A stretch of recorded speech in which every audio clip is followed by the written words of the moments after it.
On today's episode of Watch Chair Go, we are here with my totaled 2016 Kia Optima LX, and today we're going to make a little bit of progress because I found out some troubling things.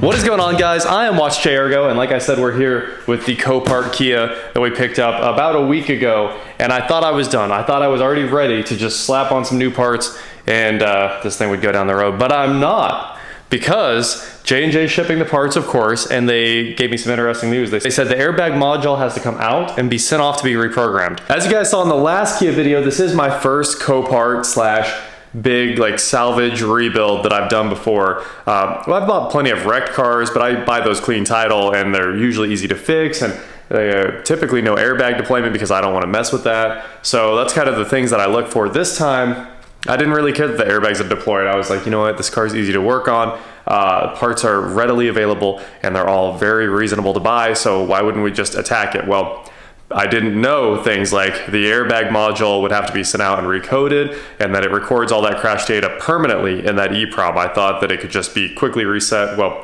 my understanding is that it cannot. You have to have an EEPROM writer and actually pull the module apart and solder wires onto it, and then rewrite that airbag module with a clean hex dump from a car that had no crash data in it.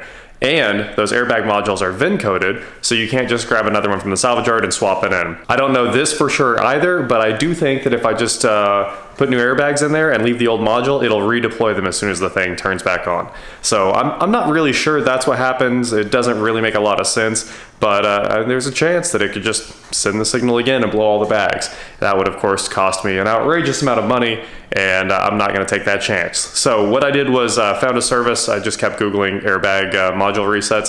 Found one called myairbags.com. Who knows what the product's like, what the quality's like, but it says they'll do it in 24 hours. The parts went out today, so they'll actually ship tomorrow, which is Monday, and I assume they'll get to the place by Wednesday, 24 hours. Hopefully they're done on Thursday, and then it ships out on Friday, which means we'll be waiting on this airbag module and seatbelt longer than we're waiting on all the other parts for the car. That is a long time out. It'll be sometime next week before we can actually get back to the Kia, because I won't have an airbag module. I could sure put the seats in, and I'd probably put the doors on. I'll probably go ahead and do all that, get the windshield in. That would make a huge amount of progress on the car, but can't finish putting it together or putting the driver's side seatbelt back until it's back. 100% Jake's in there trying to do some work. And also, I'm just gonna go ahead and take out the seat because there's a new seat on the way. And the seatbelt pretensioner, I'm gonna have that one sent out and rebuilt. So today's mission is seat out, center console completely apart because we think the airbag module's in the center where they're usually at.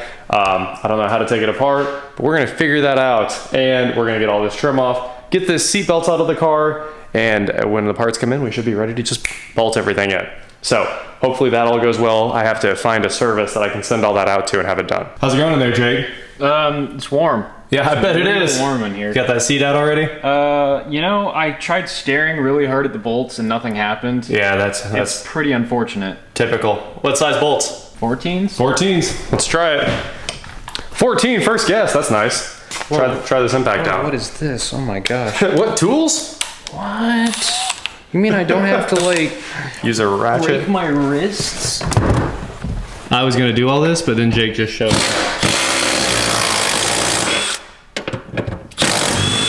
Nice. You can chuck all the bolts in the center.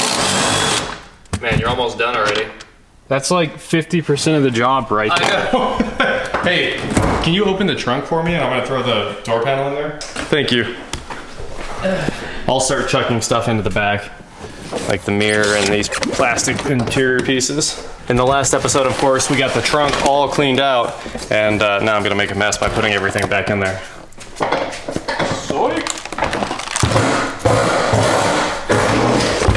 There's still a bunch of glass. I can't wait to get that out of here. I mean, all things considered, it is pretty clean under there. I know, I did a bunch of vacuuming. I was gonna say, it's almost like it's a 40,000 mile car or something. It is brand new. Okay, there's one. I feel like how the back of the seat is just a lunch tray. I know, right? There's two connectors, and the only one left is airbag. Ah, I see. Oh, what a cool connector. It has a slide in and then pull out. like a side tab. Cool. It should be unhooked now, except for this little tab right there. There we go. Okay, that seat is free. It's not free though, you can't have it.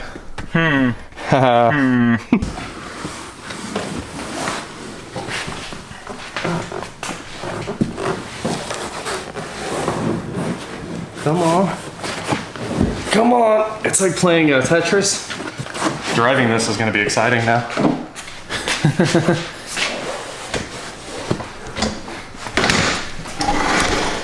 How's it looking there? Man, I don't quite have the reach for this. Well, this is for shack. We were obviously doing a shack conversion. So let's get a vacuum in here and get the rest of this glass. Oh, yeah. And then disassemble the center console somehow. All right, we're gonna try to rip this thing apart here. Oh yes, there are a couple bolts back there. Let's see if we can just like pop up the... That does kind of just pop up. So the old ones you pulled up around this like boot. I don't know if you do that on these. I don't know how you get this thing off. Push the button in and pull up. Wow.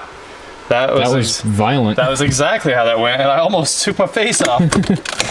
Okay, so now, maybe this piece of trim. Oops. Ah, there you go. Big pull. So pull really hard, that bad boy comes apart. Okay, so then this should just fall off very easily. That was not that hard. And connector, and connector. Oh, come on. Now we can't pick our drive mode anymore. Oh no. There we go. And another connector. And airbag module. There's a yellow wire right here. I kind of think we have to take a bunch more out and go all the way up to the front.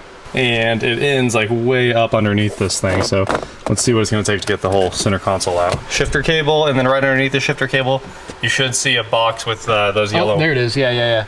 Yeah, there's a air duct in my way. Ah, there's an air duct in my way, so I think we actually have to tear the bottom of the center console off. It just looks like there's a bunch of Phillips, maybe like 5 Phillips, and then these lower Phillips, and this whole thing will slide back. All right, get these tins out of here. That was easy. Yeah, it sure happened. Boy, I don't like these modern cars. They're too hard to work on. And here, the whole like entire car can come apart in like 15 minutes, which is impressive. It looks like there's 2 more right here we have to take out. Maybe that one, and that should get the whole console.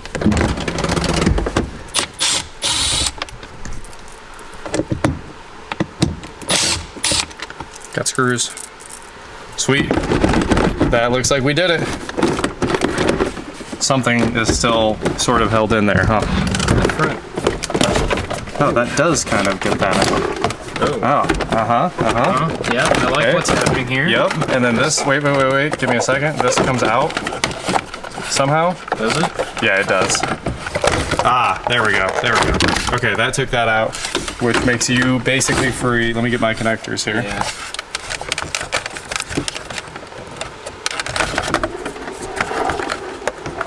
Okay, that got out the USB and power. Center console removed, airbag computer. Getting the computer out itself, it looks a little less easy. Next up, we get to pull all this trim. So if you just want to start jerking the edges of it, like it should rip right off. Pull hard. Pull hard, pull hard. Come on, Jake, pull hard. I don't like these noises. Yeah, they're not bad noises. You're almost there already. Hey. Okay, there's one big part. And now, we just have to get the whole seatbelt assembly out of this thing. Hey, there we go. More trim to put in the back. Yeehaw. All right, cool. So there's our seatbelt assembly, and you need what? 14? Big boy. It's pretty big. Not exactly. Oh man, it is of a 2-stage. This is one of the ones that rips this down. One pretensioner sucks the seatbelt down, and the other one locks it up. So we have to send off all of that. Let's get this seatbelt off of here. I think I've discovered the easiest way to do it. Man, this thing's a beast for being the little guy, right? Seatbelt bolts? That's no joke. Those don't just come out. So down here on the igniter, it looks like you pull these two orange tabs towards you and then wiggle. Ah, yes.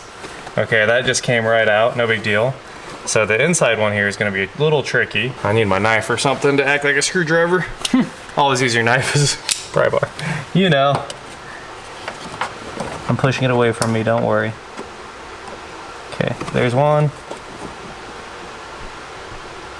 There's two. Got it, okay. Both of them came right off. So there's two little orange tabs right there. Go like that, basically. Pull them backwards. Connector just falls off, no big deal.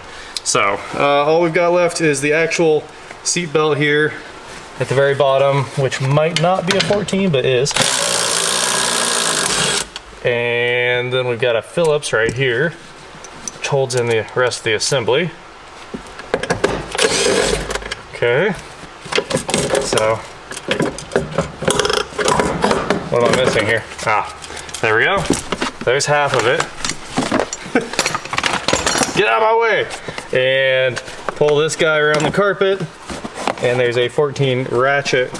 You'll probably want to use a ratchet wrench, but you can get a socket in there if you just step on the thing, I guess. Let's see if this works. This one's probably incredibly tight. Just kidding. Not even a problem. Not even a problem. Okay. Wow. Seatbelt removed. There's the, this thing's crazy. It pops and it just jerks that cable down in there. So, cool. That's ready to get shipped out. All we need now is the module. Okay, this is a little bit sketchy. Oh yeah, there's even a down airbag. I'm gonna get away from all the airbags because why don't we unhook the battery? I don't want to unhook the battery. So you push down on both these and then pull. And now no more airbags can be fired. We're good.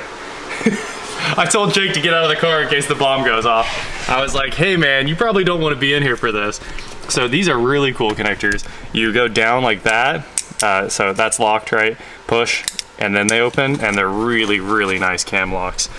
So now all that's left is 2 tins, and this thing will slide out, and you don't have to remove anything else. It just, accessibility is kind of tight. All right, this one has a ground strap on it, and man, it is tight. I wish I could get the impact in there, or I had my, I don't have my little ratchet over here, the electric one. Doing this like a caveman. I know, dude. It's taking forever. Okay, one out. Oh man, I went and dropped the bolt. Okay, don't drop those bolts. It's pretty hard to get them back if you do it. This one is buried up here in the front.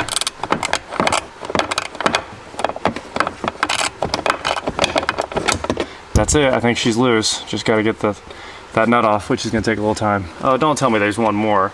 There we go. Let's see if we can get it off there now. It's got to come up and over that stud. Yeah, and it's got to come back.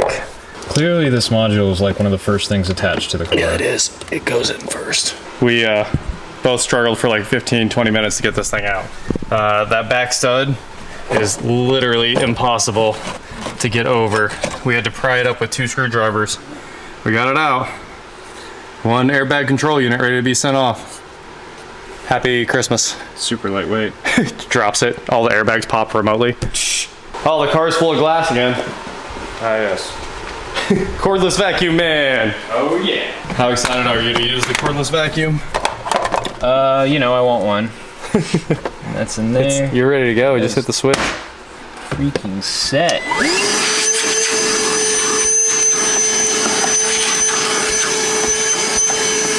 Yeah, buddy.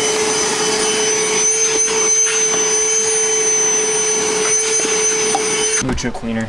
Much better. And you know what? That was still probably one of the easiest cars to work on ever. First, it's super nice working on new cars because they're not nasty yet. And second, it's really nice working on Hyundai and Kia because everything is so easy to get apart. Sure, the airbag module was tough, but of course it goes in the car first, and we're taking it out last. So honestly, all of this was really easy. And as always, I love Hyundai and Kia. If you want something hard to work on, I've got an IS300. Lexus, anything from the mid-90s, super hard to work on. This stuff, it's so good. Anything that lived in Chicago for a while. Yeah, anything with rust. Thank you so much, 100% Jake. This went really well, and I'll get those things out. Hopefully we've got this car back together next week. All we were doing was waiting on parts, and I didn't know I was waiting on an airbag module to get sent out and reprogrammed, so I gotta get that done quick. thank you guys so much for watching. Don't forget to head on over to shop.watchjayorgo.com where you can get cool shirts, not like this. And please like, share, subscribe, do whatever you want to do, and I will talk to you next time. The Milwaukee tools have saved our life again. Dude, Of course, the windshield's cracked too, and the new windshield was ordered like the day after we got the car, and it's been sitting here waiting to go on the entire time. I can't wait to get that on here too, because it keeps me from having to clean off all the Copart stuff, and it takes the crack out.